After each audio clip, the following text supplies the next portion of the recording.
Salmon Run est le nouveau mode de jeu de Splatoon 2 et il regorge de mystères. Entre les salmonoïdes, ce peuple plein de mystères, et Monsieur Ours, ce personnage énigmatique qui nous envoie en mission, beaucoup de choses ne sont pas dites et sont sujettes à diverses théories. D'où viennent les salmonoïdes? Qui est Monsieur Ours? Pourquoi doit-on récupérer des œufs? Il y a finalement beaucoup d'interrogations et dans cette vidéo, on va essayer d'apporter des éléments de réponse à ces questions. Déjà, commençons par l'origine des salmonoïdes. Le parchemin 17 dans Splatoon 2 nous dit ceci. Des volutes de fumée s'échappèrent de 7 anneaux alors que des poissons rougeâtres sortaient de l'eau, dévorant tout ce que la terre portait d'êtres vivants. Mémoire du Major Pagrus, chapitre 10. Il faut savoir que dans la version anglaise, il n'est pas indiqué que ce sont les mémoires du Major Pagrus, mais il est en fait indiqué The Book of Madei, littéralement le livre de Madei, et il s'avère qu'en fait Madei est une figure biblique qui serait le descendant de Noé. Et il se trouve que Madei est également le nom japonais d'un poisson, et donc on a ici un jeu de mots qui mélange un petit peu le monde aquatique de Splatoon avec le ton un petit peu religieux de ce parchemin. Et il s'avère justement que la traduction du poisson qui s'appelle Madei, eh bien en français il se nomme le Pagrus Major, et c'est justement le nom que l'on retrouve en bas du parchemin, les mémoires du Major Pagrus chapitre 10. Alors du coup la version française sonne beaucoup plus manuel de guerre que guide biblique, mais c'est aussi un jeu de mots plutôt sympa, uniquement dû à la traduction. Du coup le mot Major fait un petit peu moins intention biblique, mais en anglais,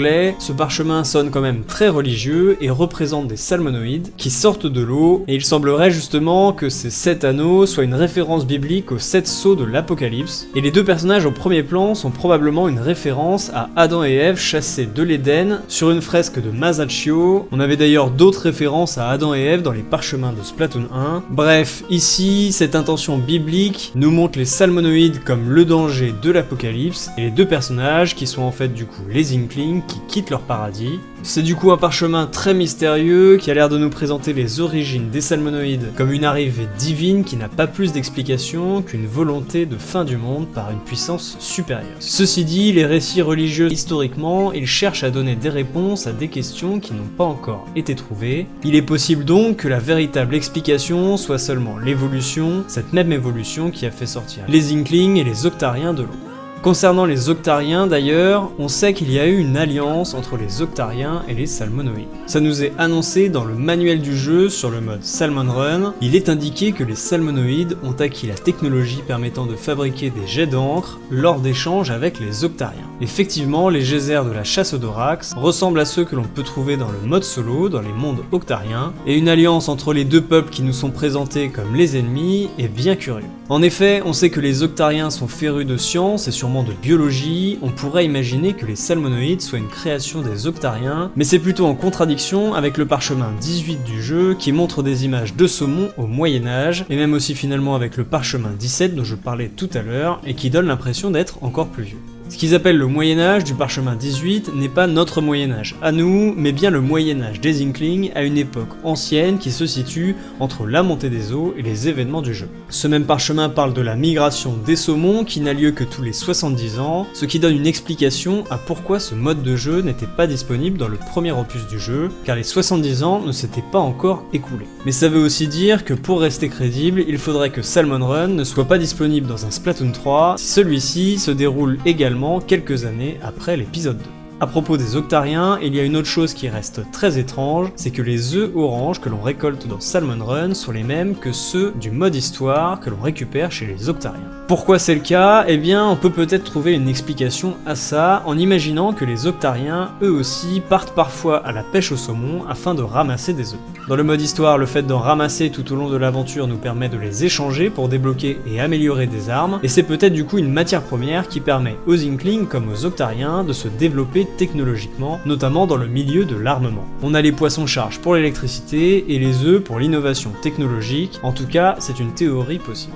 Pour finir cette vidéo, j'aimerais également reparler de l'identité de Monsieur Ours. Je vous avais présenté une théorie dans une précédente vidéo, je vous laisserai aller la voir si vous ne l'avez pas vue, mais dans celle-ci, je vais vous en présenter 3 autres qui tentent également d'apporter une solution à l'identité de Monsieur Ours. Dans Splatoon 2, un des seuls personnages manquants au casting et qui pourtant avait une grande importance dans Splatoon 1, c'est l'amiral Macalamar. Le mode histoire, et plus particulièrement le parchemin 25, nous apprend que Macalamar est parti mener une enquête avec l'agent 3 à l'endroit qu'il appelle le Cap. On nous montre alors une carte maritime bien mystérieuse, accompagnée d'un leurre de pêche, et ces deux éléments semblent alors nous rapprocher des poissons et donc du mode Salmon Run. Et si justement Macalamar n'était pas Monsieur Ours, parti enquêter sur les salmonoïdes, qui avait alors ouvert un magasin dans Chromapolis pour envoyer en mission quelques Inklings, lui rapporter des œufs afin de mieux étudier les salmonoïdes pour sa petite enquête. Tout ceci reste bien mystérieux, on n'en sait pas tellement plus sur cette fameuse enquête, peut-être qu'elle n'a finalement rien à voir avec le mode Salmon Run, et même si c'était le cas, cela ne veut pas dire pour autant que c'est Macalamar qui incarne Monsieur Ours, mais en tout cas ça reste une option possible.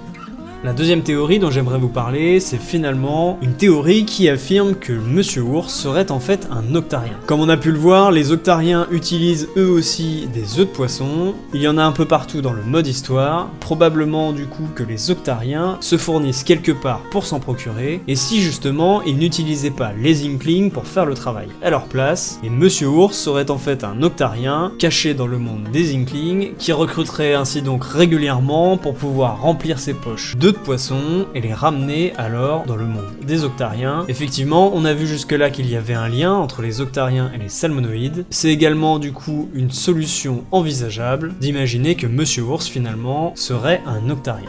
Et pour terminer cette vidéo, je vais vous présenter une troisième théorie, un petit peu excentrique, mais que je trouve particulièrement élégante, c'est de dire que Monsieur Ours serait en fait, non pas un ours évidemment, mais un cachalot, ou tout du moins une sorte de baleine, et je vais vous expliquer pourquoi. Déjà, on sait que les Inklings connaissent les baleines. Il y en a des squelettes dans la galerie des abysses, on peut en voir sur certaines affiches dans le supermarché Cétacé, et c'est même le logo de ce supermarché. Les baleines donc existent bien dans le monde de Splatoon, ou tout du moins elles ont existé, et les Inklings savent très bien ce que c'est. Ensuite me direz-vous, du coup, pourquoi Monsieur Ours serait une baleine, ou bien même un cachalot ? Eh bien il faut savoir que les cachalots produisent une substance qu'on appelle l'ambre gris. Elle est produite par le tube digestif des cachalots, a priori à la suite de blessures occasionnées à l'estomac et à l'intestin par les becs de calamar mangés par le cachalot. Ainsi, les pêcheurs qui ramasseraient ces cachalots trouveraient parfois de l'ambre gris, et avec cette substance, ils en font divers produits utilisés en chimie et dans la parfumerie par exemple. Bref, comme vous pouvez le voir, il y a déjà une espèce de connexion qui se fait entre les calamars et les cachalots, tout ça à travers l'ambre gris. Eh bien, ce n'est en fait pas tout, parce que l'ambre gris, en anglais, se traduit de cette manière-là, ambergris. Et même si l'écriture et la prononciation est légèrement